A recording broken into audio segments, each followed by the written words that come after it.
Hello बच्चों, नमस्कार। आज हम आपको जो है माइक्रोमीटर की त्रुटियों के विषय में बताएंगे, जो कई कारणों से होती है। जैसे कि कई कारण क्या है, काम करते समय लगातार काम जब होता है तो पार्ट्स आपस में घिसते हैं, जिनकी वजह से त्रुटियां आ जाती हैं। दूसरा यह है कि इसे हम अपनी गलतियों से हो जाती है, जैसे कभी भी कटिंग टूल्स के साथ इसे नहीं रखना चाहिए। और अगला ये है कि हम लोग थिम्बल से अगर दबाव ज़्यादा, आवश्यकता से ज़्यादा दबाव देते हैं रैचेट का प्रयोग ना करके, तो उसकी वजह से हो जाता है। तो हमारे माइक्रोमीटर में जो त्रुटि है वो दो प्रकार की होती है। पहला धनात्मक त्रुटि, जिसे हम पॉजिटिव एरर भी कहते हैं। इसमें क्या होता है, जब थिम्बल की जीरो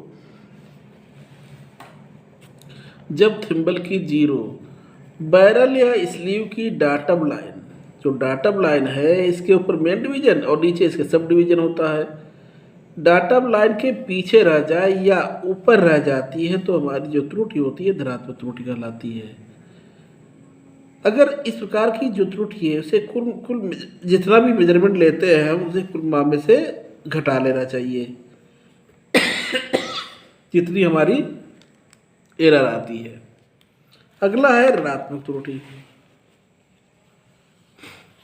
ऋणात्मक त्रुटि क्या है, जब थिम्बल की जीरो स्लीव या डाटम लाइन से आगे चली जाती है या नीचे रह जाती है तो हमारी त्रुटि ऋणात्मक त्रुटि कहलाती है। इसे माप लेने के बाद कुल माप में से इसे क्या करते हैं, ऐड कर देना चाहिए, जोड़ देना चाहिए या जमा करके शुद्ध माप प्राप्त किया जाता है।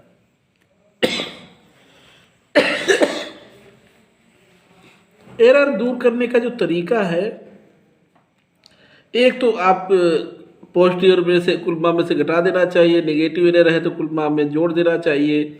और दूसरा है सी स्पैनर के माध्यम से। इसमें क्या होता है, सी स्पैनर को हुक स्पैनर भी कहते हैं। इससे एरर दूर करने के लिए सबसे पहले स्पिंडल और एनविल के फेस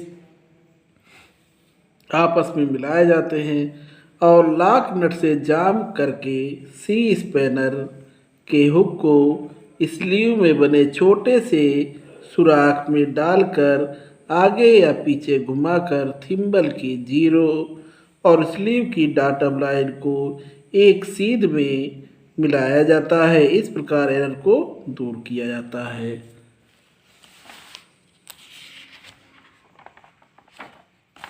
अगला हम बताएंगे आपको कि माइक्रोमीटर को पढ़ा कैसे जाए। दूसरा, ये एग्जाम में भी आता है। अगर एग्जाम में आ जाए तो इसे हम कैसे करेंगे। मीट्रिक सिस्टम में माइक्रोमीटर की चित्र द्वारा 18.73 या 18.73 मिलीमीटर की रीडिंग बताइए। ये मैंने फिगर बना लिया। ये मेरा पूरा जो है बैरल है, ये डाटम लाइन है। डाटम लाइन के ऊपर मेन डिवीजन अंकित है। डाटम लाइन के नीचे वर्नियर डिवीजन या सब डिवीजन अंकित है। ये मेरा पूरा जो है थिम्बल डिवीजन है। थिम्बल जो है कहलाता है और थिम्बल के ऊपर जो है थिम्बल डिवीजन अंकित है। मेन डिवीजन के एक छोटे खाने का मान 1 मिलीमीटर होता है। एक, ये 5 मिलीमीटर हो गया, ये 10 और ये 15, 16, 17 और ये 18। सब डिवीजन के एक छोटे खाने का मान कितना होता है, 0.5।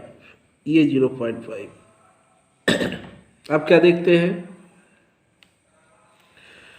और यहाँ देखिए ये हमारा 0.2 हो जाएगा। जब हम इसको मूवमेंट करके देखेंगे तो इसके एक छोटे खाने का मान जो है 0.01 होता है। थिम्बल डिवीजन के एक छोटे खाने का मान कितना होता है, 0.01।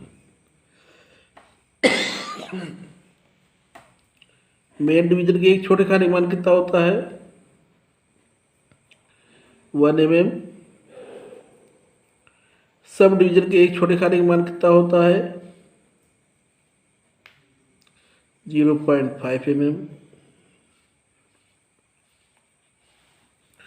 अब मेन डिवीजन कितना है, 18 mm है। ये 15, 16, 17 और एक 18 mm हो गया। सब डिवीजन कितना है? 0.5 आगे बढ़ा है ये यहाँ तक, ये 0.5 mm हो गया। थिम्बल डिवीजन कितना है? ये यहाँ से यहाँ तक देखिए 0.2 हो जाएगा, 2 तक 0.2 और 3 खाना और है 0.2, ये मेरा खुला हुआ है। 3 खाना ये 0.01, 0.02, 0.03 कितना है?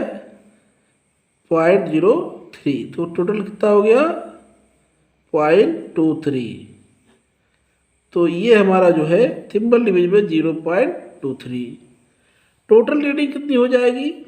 ऐड कर देंगे 3, 5 2 7 8 1 18.73।